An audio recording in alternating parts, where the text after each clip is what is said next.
Hey everyone, just want to make a quick video. You'll get these documents as well, but sometimes it's better to provide a little more context with some of these slides. But I just want to give you guys an update on our equity project that you guys needed. Hopefully this data can paint a little better picture of what challenges we face, systematic issues that we're still going to be dealing with for a while.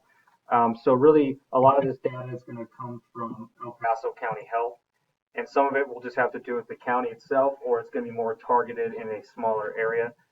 So I wanted to provide some context here so you can see this is our location. Technically, we're southeast Colorado Springs, and then you can see Panorama Middle School here and Sierra High School here. So most of our students will attend Sierra High School, and then we also have Bricker, which is in this area, which is our main elementary feeder, and then we have Wildflower Elementary a little farther west on this side. Those are our two main feeder schools.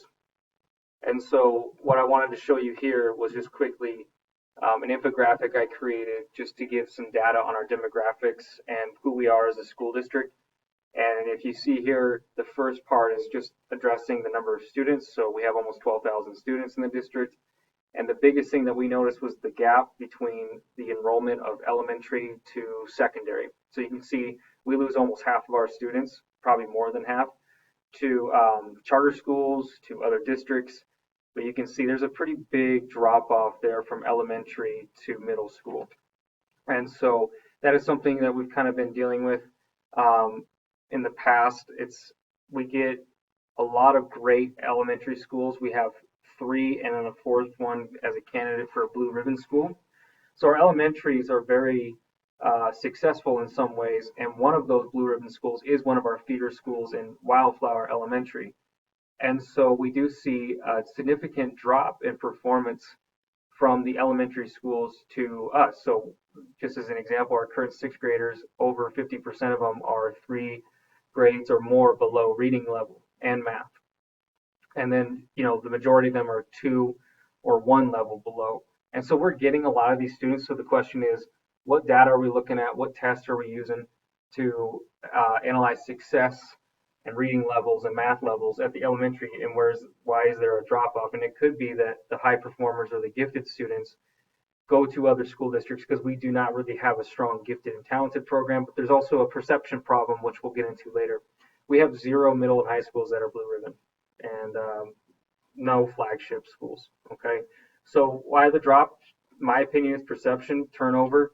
The charter schools do take a lot of our kiddos too, but you can also just see that there's a lack of trust just looking at that data between parents and the community in the perception of our schools and saying, well, there's a lot of turnover. These kids are a certain way. We don't want our kids to go to that school. It was fine at the elementary level, but now we're going to look at our other options. So that is something we're going to be facing for a long time. So about 73%, 74% of our students are free reduced lunch. You can see the median household income is around $60,000, which is very low given our cost of living. Over half our students are Hispanic, and then 14% Black, and then 23% white, and then we do have some low populations of Asian, Native American, Alaskan American. So we do have pretty much a very large Hispanic population, but as far as Panorama and Sierra go, we have more African American students than any other school, and Hispanic, and we have a very low white population. Male and female, it's pretty much cut and dry down the middle. The big thing I circled here was the graduation rate, 80%, and that's being generous, to be honest. And so that is another issue that we're facing at the high schools. But obviously, we as middle schools feed into that. Okay, so that's just a little bit about our district demographics.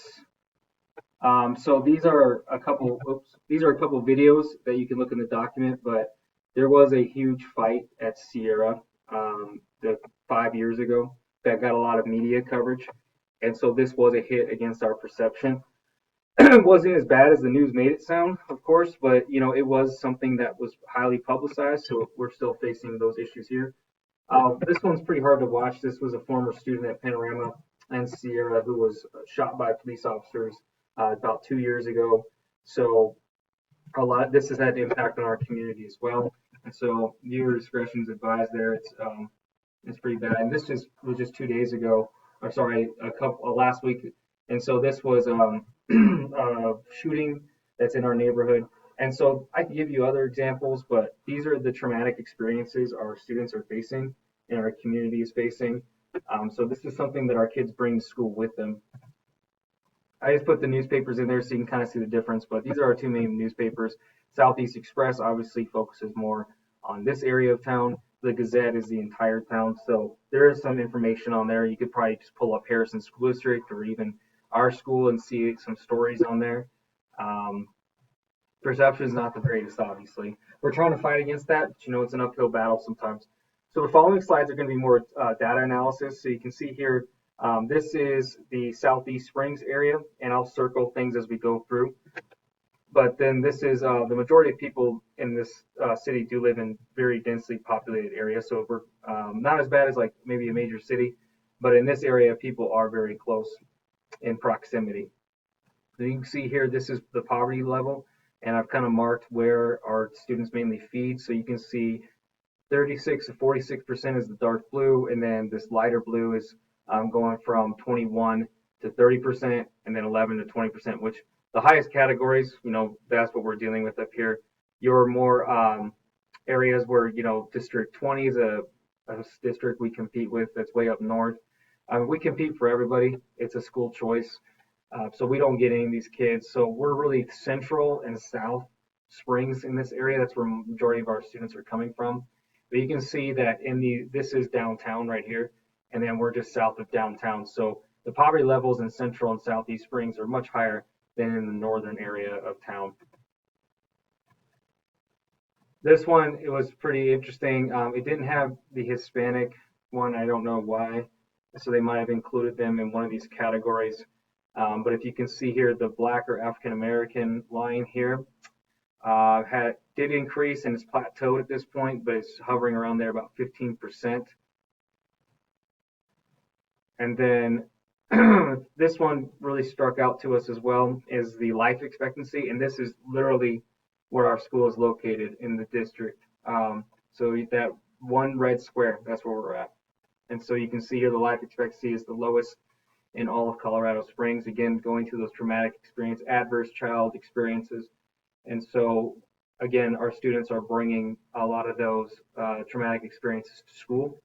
And that does obviously cause some issues when it comes to academic success. Here we look at the death causes in Colorado Springs. Is actually really it's El Paso County, but Colorado Springs is the main one. But if you look here, number one ranked for 1 to 14, which is our kids category, is suicide. And then in high school, it kind of switches. It just flip flops from suicide accidents, and then homicides here in the middle. And so that's definitely something that we've been dealing with our kids. We've had a lot of, and we'll get into like the actual suicide numbers here and attempts, but this is a concern for us as well. And we get into health. So if you put in the El Paso County versus the rest of Colorado, they're about equal. And I think if you look at the national statistics, it's about the same as well. But if you see here, we have a higher obesity rate here in El Paso County. And then so it comes out to about 59%, a little over 59% of our population is either overweight or obese. And so that could be going off BMI, which can be skewed sometimes. But the fact is, we see it every day at our school. Our students aren't necessarily overweight, but they're underweight. And that's something we've dealt with athletically, but we also deal health-wise, and so we're fighting against that. But our students, the lack of nutrition, we are in a food desert. The nearest Whole Foods is 13 miles from the school. Not that Whole Foods is everything. Probably the closest store is a store called King Supers that's kind of in this area that has, I guess, access to fresh food. But that would be pretty much it. I mean, you have Walmart, but there's not a lot of healthy eating options. Lots of fast food options. And we did, when I was at Sierra, almost half of our students were going off campus to get McDonald's, some sort of fast food options. So there is an issue with the underweight, but also the overweight, and just having healthy, strong kids. And obviously that affects them mentally. as you all are well aware of. So if we look at 2013, 2015 here, you can see diabetes rate is pretty high, but we can see high cholesterol as well is up there. I mean, some people say 7.4% is not that high. It's pretty high that we have that many people diabetic. Whether that's type 1 or type 2, I'm not 100% sure. And then we go back to the BMI. So high cholesterol. So if they're obese, their BMI is above 30. You obviously see a correlation here, which makes sense. And so not a ton of our diabetic people are necessarily overweight and obese, but there's still a high percentage. And that's El Paso County. I would like to see what Southeast Springs data would be, but you'd have to do a different study for that. Then we look here just by race and age of obesity rates. We can see that the black population, so this is probably more targeted to our community, the black population has much higher obesity rates, over 35%, and then Hispanic right next to them. So those are our kids. Those are our families. And then you see the males obviously have a little higher rate. We really see it jump up in their middle age years. So again, not sure what our kids would be at, but it's definitely way too high. Then we look, and this is the last thing I believe regarding weight, but this just goes into the overall health concern of our students. We can see here males struggle more with obesity again. Mental illness side, so this will link in with the suicide that we talked about a little bit earlier. But if you look here, poor mental health, our females have a higher category of that. That's a pretty darn high percentage. It's about 77%. And then male drops still pretty high, but it's a little lower, is 52%. And then the suicide attempt with injury, we can see females again are a little higher than the males, but it's still pretty good, pretty high percentage. This is the one that was most concerning to us that we looked at. So if we see here ages 10 to 14 to 15 to 19, so that really young category, so our middle school and high school students, we look at females first. These are the percent, so the rate of 100,000 people, we can see here that it's pretty, like about 43 out of 100,000, which doesn't sound like a lot. But when you're talking 10, 14-year-old, that's when we really start to see them get involved in social media and the cell phones come out. And then it just skyrockets when they turn 15 and go to 19. So those are our high school kids. Males, it definitely has a higher jump, but the females just, man, it's just with our females. I mean, we see a lot more suicide attempts that result in hospitalization with our females, which is concerning. But then you can see it drops, it goes up, it goes down, and then drops as they get older. But you look at the generational differences, and this is exactly what I was talking about. Just the cell phones have been a problem; they've been an issue, and social media with bullying. Getting away from that, it's hard for them to get away from it when they're on their phones all the time. And we can look here at motor vehicle accidents, going back to that trauma. Number 5 was the accidental poisoning due to drugs. We've seen that a couple times, or other substances. Unintended pregnancies, so our white Hispanic ones have the highest rate here. We do see that at the high schools, and we see that it's about 35-36% of unintended pregnancies. And then you can see here the age range. So, about 51%, which is interesting. So just some takeaways from this. And I put the link in there, so if you wanted to look at the full report, there's more in there. Southeast Colorado Springs has systematic and concerning issues facing our community: high levels of poverty, employment opportunities, poor mental health, especially in our youth, which has led to more suicide attempts and deaths, physical health, so the high obesity rates, the hypertension, high cholesterol, diabetes, lack of high quality education and educational opportunities, and then obviously the unintentional pregnancies, which we talked about at the end there. So that was just some takeaways for you, and I just wanted to give you some context. So if you watch this, you got questions for me, let me know, but I wanted to provide that for you. Thanks for watching, and if you have anything, just, I look forward to meeting with you, and we can talk more about this at another time. Thanks, everybody.